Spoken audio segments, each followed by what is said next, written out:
Hello guys, good morning to all of you. This is Magiraj here and now we are going to get discuss about the gravitational field intensity. तो साथियों अब हम discuss करने जा रहे हैं गुरुत्वीय बल क्षेत्र की तीव्रता। तो देखिएगा क्या होता है गुरुत्वीय बल क्षेत्र की तीव्रता। तो ये होता है एकांक द्रव्यमान के पिंड पर लगने वाला गुरुत्वाकर्षण बल गुरुत्वीय बल क्षेत्र की तीव्रता कहलाती है। इसे कैपिटल आई से डिनोट करते हैं। ध्यान रखिएगा I = F/m होता है, अर्थात एकांक द्रव्यमान के पिंड पर लगने वाले गुरुत्वीय या गुरुत्वाकर्षण बल को गुरुत्वीय बल क्षेत्र की तीव्रता कहते हैं। इसे I से व्यक्त करते हैं।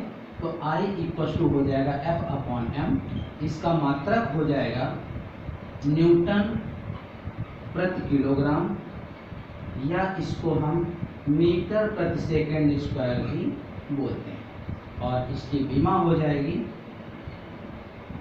Lt-2। यह एक सदिश राशि है। कैसी राशि है? यह सदिश राशि होती है।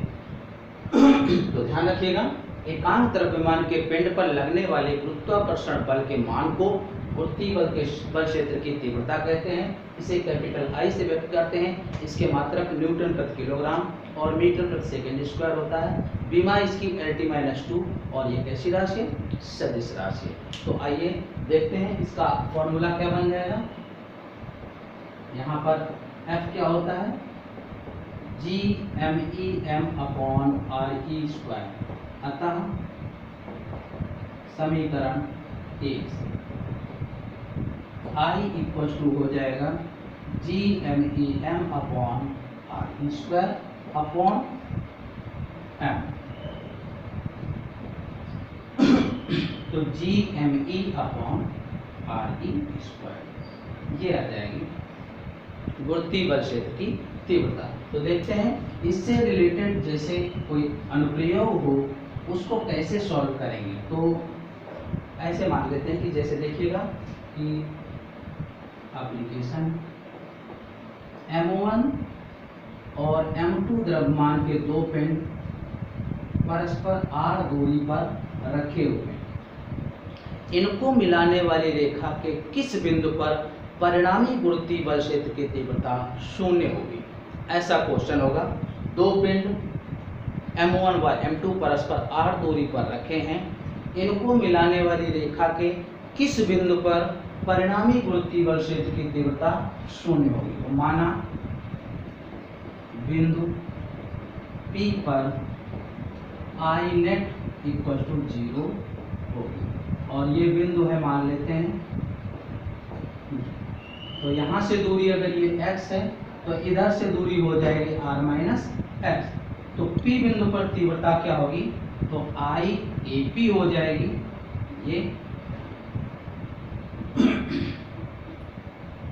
Gm1/x², और I/BP हो जाएगी ये I/BP Gm2/r-x²।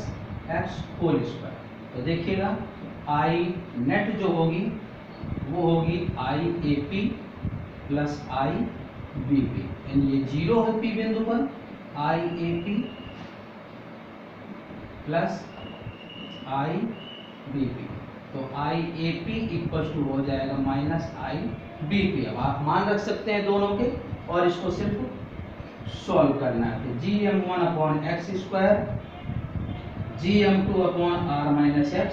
तो जी से जी कैंसिल हो जाएगा, दूरियां एक तरफ कर दीजिए और द्रव्यमान एक तरफ कर दीजिए। तो r-x/x² हो जाएगा M2/m1, और वर्गमूल ले लीजिए दोनों को, वर्गमूल लेने पर तो ये हो जाएगा r-x/x² का अंडर रूट और इसका भी अंडर रूट M2/m1।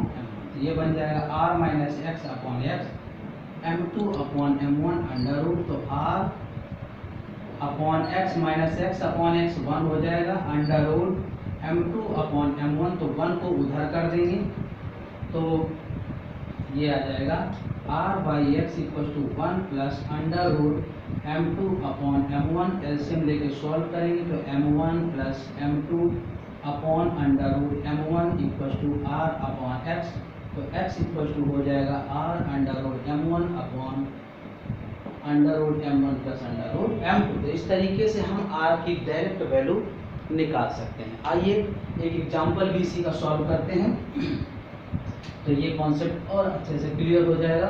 माना 100 किलोग्राम व 10,000 किलोग्राम के दो पेंड 100 केजी और 10,000 केजी के दो पेंड परस्पर 10 मीटर दूरी पर रखे हैं।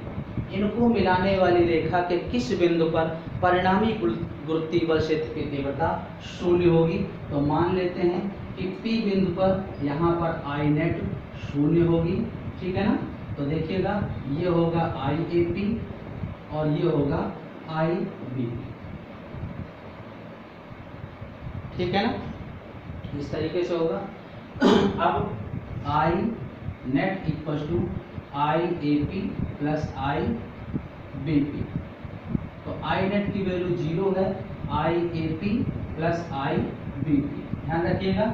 अब ये IBP जो है ध्यान दीजिएगा ये दोनों क्या है, रियल में विपरीत है, इसलिए ये IAP और IBP बराबर होंगे। इसका मतलब आप ये कह सकते हैं कि एक को ऋण चिन्ह के साथ यूज किया गया है। ऐसा ही हमने पीछे भी यूज किया, IAP और IBP का योग 0 किया था, लेकिन ये दोनों बराबर और विपरीत है, मतलब विपरीत दिशाओं में है, इसलिए हमने माइनस चिन्ह का मल्टीप्लाई करके वो प्लस ही ले लिया था।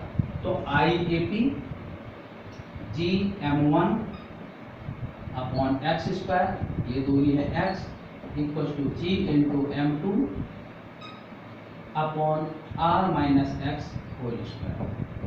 100 से 2 जीरो इधर भी cancel, 1 upon x square equal to 100 upon 10 minus x whole square, ठीक है ना। तो अब यहाँ पर वर्गमूल ले लेंगे अगर, 1 by x equal to 10 upon 10 minus X, cross multiply कर दीजिएगा तो x equal to 10 upon 11 metre आ जाएगी 100 kg वाले द्रव्यमान वाले पिंड से, ठीक है ना। तो 100 किलोग्राम वाले पिंड से 10/11 मीटर की दूरी पर परिणामी गुरुत्वीय बल क्षेत्र शून्य होगा, ठीक है ना। यहाँ पर ध्यान दीजिएगा दोनों ही केस में जब हमने पीछे अनुप्रयोग किया तो वहाँ पर भी हमने डायरेक्ट यूज कर लिया है। तो ध्यान रखिएगा ये A है, ये B बिंदु है, अगर P बिंदु पर ये तीव्रता IAP है और ये IBP है, यहाँ पर I नेट है, तो I नेट हमने ऐसे लिख दिया है IAP प्लस IBP, लेकिन ये दिशाएं दोनों की विपरीत हैं, तो आप ध्यान रखिएगा IAP प्लस ये IBP रखा हमने और ये माइनस चिन्ह के साथ होता है क्योंकि ये दोनों ही क्या है, विपरीत है, इसलिए हमने IAP और IBP बराबर इस्तेमाल कर लिया है।